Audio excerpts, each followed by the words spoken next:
Math कक्षा छठी Hindi medium chapter चौथा आधारभूत ज्यामितीय अवधारणाएं। और इसके अंदर है आज 4.10वां। देखिए, कोण किसे कहते हैं। कोण कहते हैं एक बिंदु से होकर निकलने वाली कोई दो रेखाएं। तो ये हमारा क्या है, कोण है। ये क्या है, ये कोण है। ये क्या है, ये कोण है।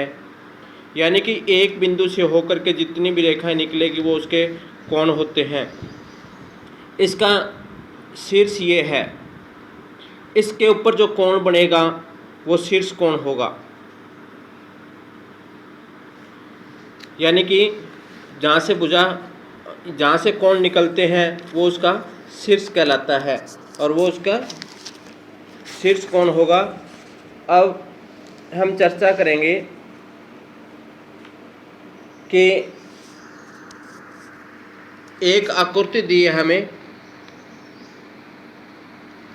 एक्सरसाइज 4.3 में कि नीचे दी गई आकृति में कोणों के नाम लिखिए। ये आकृति दी है जी, ये इसके अंदर हमें कोण बताने हैं। तो कोण ये हो गया, कोण ये हो गया, कोण ये हो गया, कोण ये हो गया। अब हमें इसके नाम लिखने हैं। तो नाम हम लिखेंगे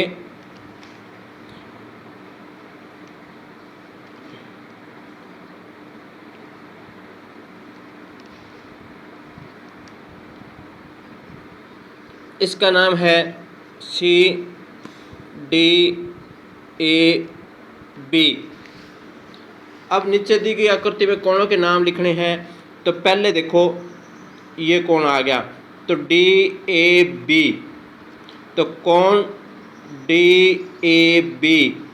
दूसरा कोण क्या है, दूसरा कोण है ये सी बी ए, सी बी ए। तीसरा कोण क्या है, ये तो बी सी डी,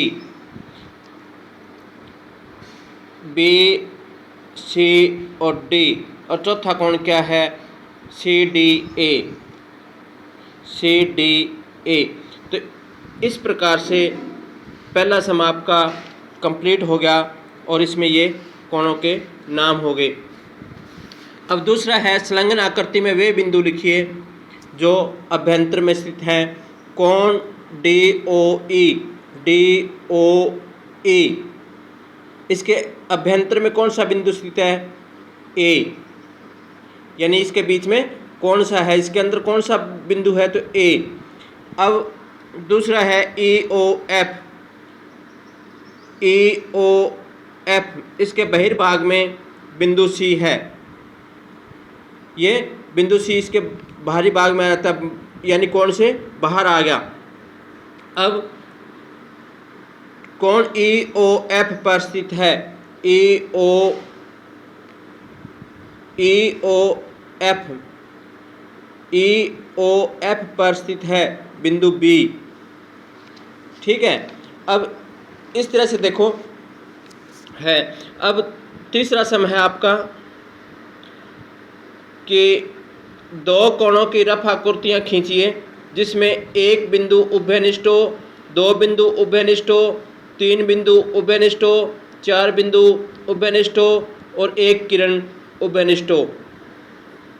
तो हमने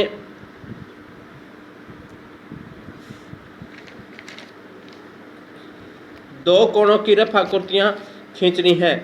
अब इसके अंदर देखो ये तीसरा है, इसका पहला सम है, उसमें एक बिंदु उभयनिष्ठ हो।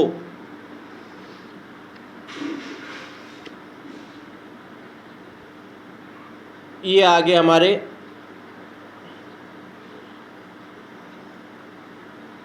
बी सी ए। 2 बिंदु, अगर एक बिंदु ये आ गया, 3 बिंदु इसी तरह से 3 खींच लो, 4 बिंदु उसके 4 कोण बना लो, तो ये हमारे क्या है, उभयनिष्ठ हैं। तो इस प्रकार से ये आपकी प्रश्नावली कंप्लीट होगी। तो आपने ये सम करने हैं। Thank you.